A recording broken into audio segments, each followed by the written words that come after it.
What requires our most urgent attention is the development of more economically diverse cities and communities.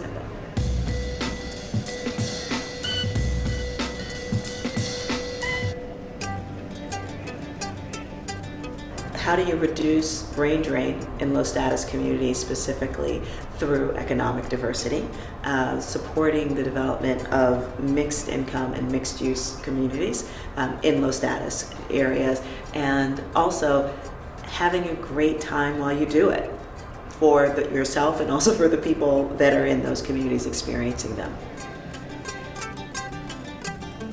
I think the first tip I'd share is listening to what folks in low status communities and cities actually want, which is often surprising to people, because just in the act of listening, you'll realize that people really want to feel pride in their community. They want opportunity right where they are, and developing models and strategies that allow that to happen is, I think, the single most important thing we can do for the development of the entire city, not just those areas that were probably the most disadvantaged.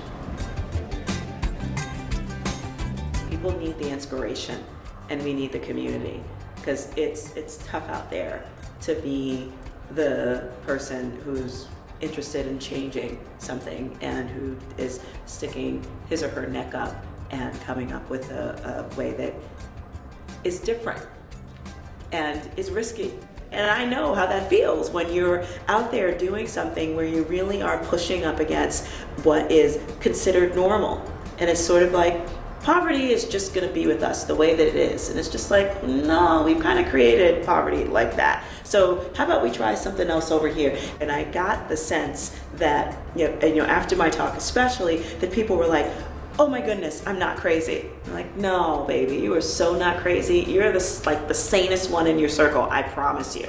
But if you don't feel that, if you don't get that kind of validation, you feel really alone.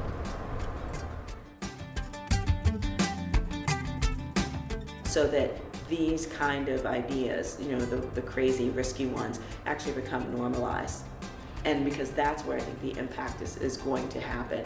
It's not going to happen when you're just being completely safe and you're doing things the same typical way. But when you're really pushing up against, the boundaries of what's possible, especially in cities and especially in those areas that most people have given up on, that's when things will change.